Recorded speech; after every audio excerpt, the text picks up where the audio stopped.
आज हम बात कर रहे हैं एक ऐसे इशू पर जो सिर्फ मेडिकल कंडीशन ही नहीं बल्कि एक इमोशनल जर्नी भी है।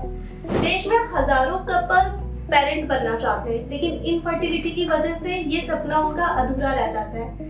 ऐसे में आईवीएफ एक नई उम्मीद है। इसी की बातचीत के लिए आज हम जुड़ रहे हैं डॉक्टर रितु अग्रवाल से, जो एक फर्टिलिटी एक्सपर्ट है। तो बहुत बहुत स्वागत है मैम आपका। Thank you. I am doctor Ritu Agarwal और हम रितु आईवीएफ में अपनी सेवाएं दे रहे हैं पिछले 3 साल से। और आईवीएफ डेफिनेटली आज देश में बहुत सारे कपल्स ऐसे हैं जो पेरेंट्स बनना चाहते हैं, लेकिन किसी भी वजह से वो नहीं बन पा रहे हैं। तो आईवीएफ उनके लिए एक सहायक या फिर उनके लिए एक हेल्पफुल ट्रीटमेंट ऑप्शन हो सकता है। सबसे पहले तो अपन समझते हैं कि आईवीएफ होता क्या है। मैम, सबसे पहला मेरा सवाल आपसे ये रहेगा कि एग्जैक्टली आईवीएफ है क्या और इसका प्रोसेस किस तरह से होता है? आईवीएफ एक साइंटिफिक प्रोसीजर है जिसका फुल फॉर्म होता है in vitro fertilisation. In vitro शब्द का मतलब होता है बॉडी के बाहर। नॉर्मली जो एग और स्पर्म, फीमेल का एग और मेल का जो स्पर्म होता है वो फीमेल की बॉडी में उनकी फैलोपियन ट्यूब में फर्टिलाइज होता है। तो यदि वो प्रोसेस किसी भी वजह से नहीं हो पा रहा, वो वजह ओवेरियन फैक्टर हो सकता है कि फीमेल का ओवुलेशन टाइम से नहीं हो रहा या ओवुलेशन प्रॉपर्ली नहीं हो रहा। मेल फैक्टर की वजह से हो सकता है कि स्पर्म काउंट अच्छा नहीं है या वो फर्टिलाइज नहीं कर पा रहा है या फिर फीमेल्स के फैलोपियन ट्यूब्स ब्लॉक है। तो उन सब केसेस में आईवीएफ प्रोसेस जो फीमेल के एग्स को बाहर लेता है, उनके जो हस्बैंड होते हैं उनके स्पर्म्स को बाहर लेते हैं और एग और स्पर्म को हमारी एम्ब्रियोलॉजी लैब के अंदर आईवीएफ सेंटर की लैब के अंदर उनको मिलाया जाता है। तो इसी प्रोसेस को हम आईवीएफ बोलते हैं। मैम, अगर मैं बात करूँ लाइफस्टाइल की, तो मेल और फीमेल की लाइफस्टाइल कितना असर डालती है इनफर्टिलिटी पर? सबसे पहला रीज़न जो हमारी किताबों में मेंशन्ड है कि इनफर्टिलिटी का, प्रेगनेंसी ना हो पाने का, उसमें सबसे पहला इशू ये लिखा होता है कि लाइफस्टाइल। सबसे पहले ट्रीटमेंट ऑप्शन ये हम देते हैं लाइफस्टाइल मॉडिफिकेशन, कि जो चीज़ें आप गलत कर रहे हैं, गलत तरीके से कर रहे हैं, सबसे पहले उनकी काउंसलिंग होती है, उनको यही समझाया जाता है।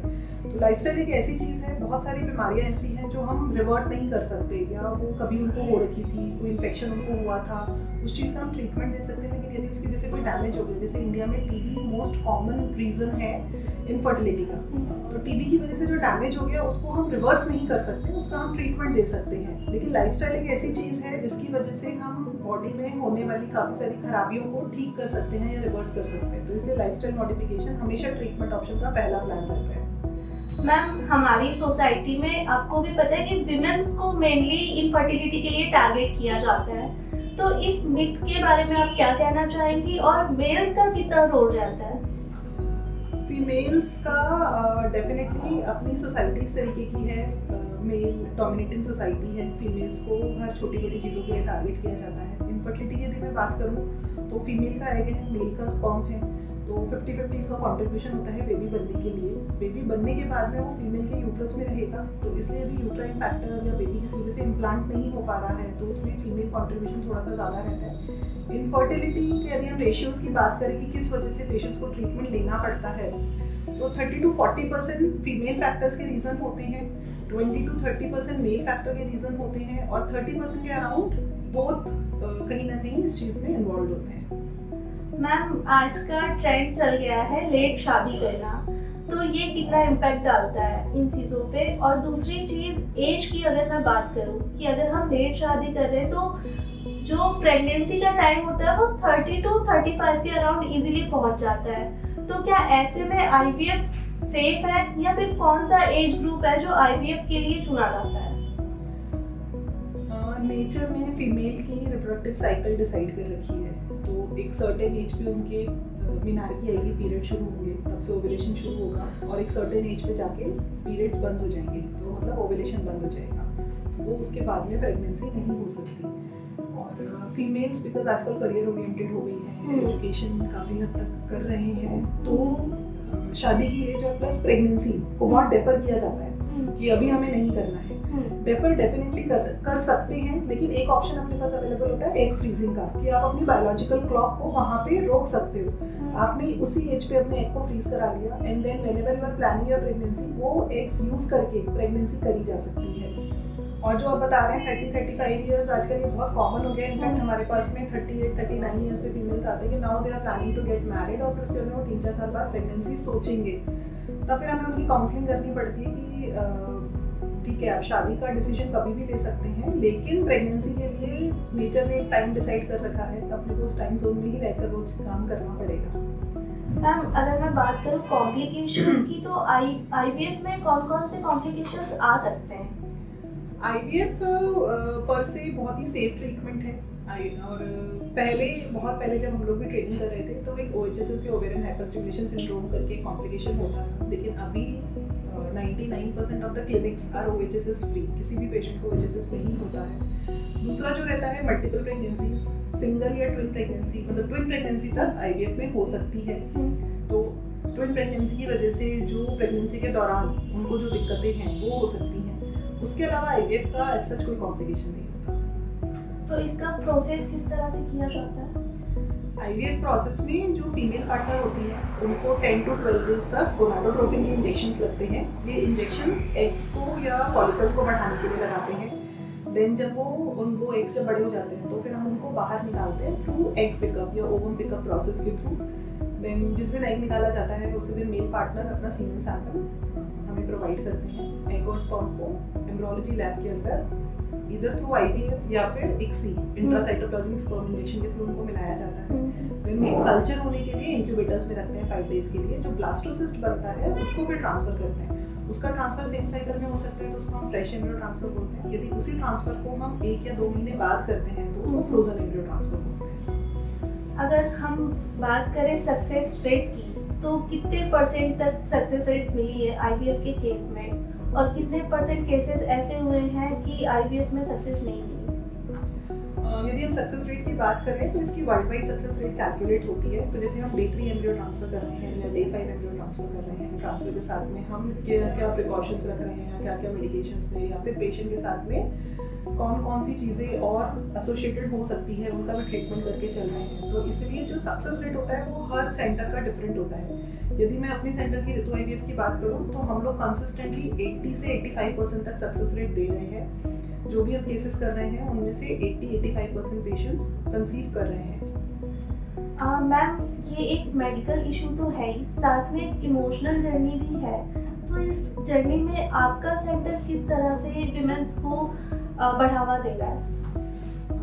ये बहुत ही इम्पॉर्टेंट है हमारे सेंटर के लिए, क्योंकि हमारा जो सेंटर है वो पेशेंट ओरिएंटेड या कपल ओरिएंटेड सेंटर है। हम लोग बहुत ज़्यादा ध्यान रखते हैं उनकी इमोशनल जर्नी, उनके साथ रहना। ट्रीटमेंट करना एक अलग बात होती है, लेकिन उस ट्रीटमेंट के लिए पेशेंट वो जिस इमोशनल टर्मोइल से गुजर रहा होता है, वो जिस इमोशनल चीज़ से गुजर रहा होता है, उसको समझना और उसका साथ देना उस चीज़ में। नॉर्मली डॉक्टर और पेशेंट का जो रिलेशनशिप होता है वो एक डॉक्टर पेशेंट का ही रह जाता है, लेकिन यहाँ पे पेशेंट कई बार हमारे स्टाफ के साथ में या हमारे साथ में हमें बच्चों की बुआ, मौसी और ये सभी बना चुके हैं। तो इस चीज़ में हमारा सेंटर डेफिनेटली बाकी सेंटर से मतलब डिफरेंट एक स्टैंड आउट करता है। मैम अगर मैं सोसाइटी के कॉन्सेप्ट की बात करूं तो बहुत से लोग ऐसे होते हैं कि कुछ नहीं होता है इन सब से, तो आप इस कॉन्सेप्ट को किस तरह से देखते हैं? कैसे कुछ नहीं होता है? लाइक बहुत से लोग हैं जिनको आईवीएफ के बारे में नहीं पता। तो मैं बात कर लूँ गाँव की, वहाँ पे इस प्रोसेस के बारे में लोगों को नहीं पता, तो वहाँ आप लोगों को किस तरह से मोटिवेट करेंगे और किस तरह से इस इंफॉर्मेशन को स्प्रेड करेंगे, अवेयर करेंगे, ताकि जो पेरेंट नहीं बन पा रहे हैं वो लोगों तक ये इंफॉर्मेशन पहुँच पाए? आज से 15 साल पहले की बात करूँ तो शहरों में भी बहुत सारे कपल्स ऐसे थे जो इस ट्रीटमेंट के लिए रेडी नहीं थे। मतलब मेरी फैमिली में ही एक कपल ऐसे थे जिन्होंने बोला था हम बिना बच्चे के रह लेंगे लेकिन ये ट्रीटमेंट नहीं कराएंगे। लेकिन उसके 2 से 3 साल बाद जब उनको ये ट्रीटमेंट समझ में आने लगा, इस चीज़ के लिए उनको अवेयरनेस आई, तो वो खुद आके यहाँ पे ट्रीटमेंट करा के गए हैं। और अभी इनके ट्विन बेबीज़ हैं जो भी ऑलमोस्ट 2 साल के हो चुके हैं। They are very happy. लेकिन अभी अपने विलेजेस में क्योंकि जागरूकता नहीं है, अवेयरनेस नहीं है, उनको पता नहीं कि ये ट्रीटमेंट कुछ नॉर्मल से हटके नहीं है, डिफरेंट नहीं है, नॉर्मली वो प्रोसेस नहीं हो पा रहा है, तो इसलिए हम उस चीज़ में असिस्ट कर रहे हैं उनको। तो अभी भी कुछ पेशेंट्स आते हैं, कुछ गांव के पेशेंट आते हैं जो ये बोलते हैं कि ये तो सुई वाला बच्चा है। तो ये सुई वाला बच्चा नहीं है, हम बच्चे को यहाँ पे मैन्युफैक्चर नहीं कर सकते, वो हस्बैंड और वाइफ का ही अंश है, उन्हीं का ही बच्चा है। क्योंकि वो नेचुरली नहीं हो पा रहा है तो हम एक डिफरेंट प्रोसेस के थ्रू उनको असिस्ट कर रहे हैं प्रेगनेंट होने में। मैम ये आईवीएफ की जर्नी में किस तरह के प्रिकॉशंस विमेन को रखना चाहिए ताकि किसी भी तरह की कॉम्प्लिकेशन ना आ पाए?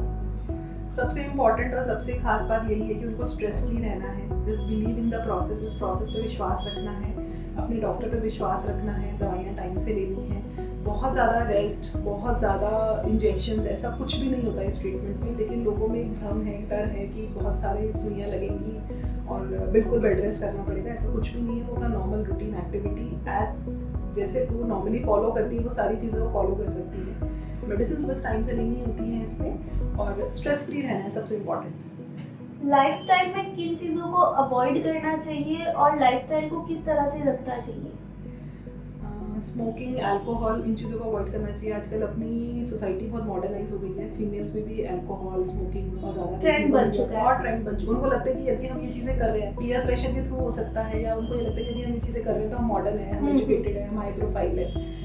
लेकिन शराब पीना कभी भी हाई प्रोफाइल नहीं हो सकता। स्मोकिंग बिल्कुल भी नहीं करनी चाहिए। आजकल ड्रग्स भी बहुत कॉमन हो गए हैं।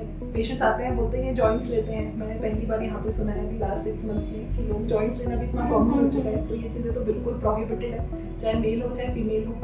टोबैको च्यूइंग नहीं होनी चाहिए। और दूसरी चीज़, डेली एक्सरसाइजेस, घर का खाना खाना है, अपने को बैलेंस डाइट लेनी है, बहुत ज़्यादा जंक फूड अवॉइड करना है।